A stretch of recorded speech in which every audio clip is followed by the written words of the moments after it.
निखावरि नखरनि फरायसाफोरनो बिटिआर खुंथायनिफ्राय साइकेल रानदों।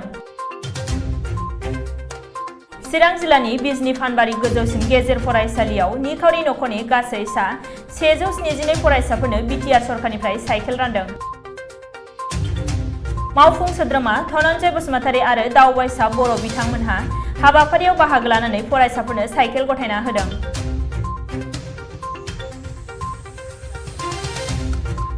बड'लेण्ड सरकारे যোৱা বছৰ 2020 আৰু 21 চনৰ যি বাজেট আছিলে বাজেটৰ আমি আমাৰ বিটিআৰ অঞ্চলত থকা বিভিন্ন বিদ্যালয়ৰ যিবিলাকে বিপিএল ফেমিলিৰ হয় তেখেতসকলক আমি আমাৰ তৰফৰ চাইকেল বিতৰণ কৰাৰ এটা কাৰ্যসূচী লৈছিলোঁ আৰু আজি আমাৰ মানাহ চেফাং সমষ্টিৰ এই পানবাৰী হাইস্কুলত আমাৰ মানাহ চেফাঙৰে MCLA তথা আমাৰ বিটিআৰৰ EM ধনঞ্জয় বসুমতাৰী ডাঙৰীয়াৰ অনুৰোধ মৰ্মে মই আজি ইয়াত উপস্থিত হৈ পেলাই আমাৰ ছাত্ৰ ছাত্ৰীসকলক চাইকেল বিতৰণ কৰাৰ যিটো কাৰ্যসূচী ইয়াত অংশগ্ৰহণ কৰি পেলাই মই ভাল লাগিছোঁ আৰু বিভিন্ন আঁচনি আমাৰ চৰকাৰৰ তৰফৰ পৰা আহি আছে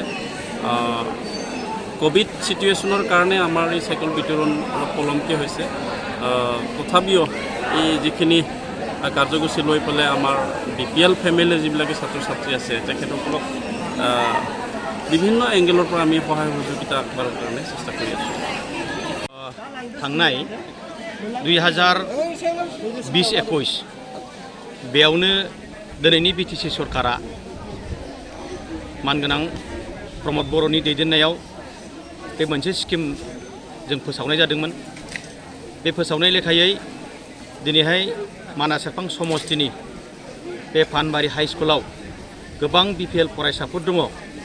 बे गोबां बिपिएल फरायसाफोरा दिनैहाय बिटिसि सरकारजों साइकेल हरजागासिनो दं। जोबोद मोजां खोथा बियो।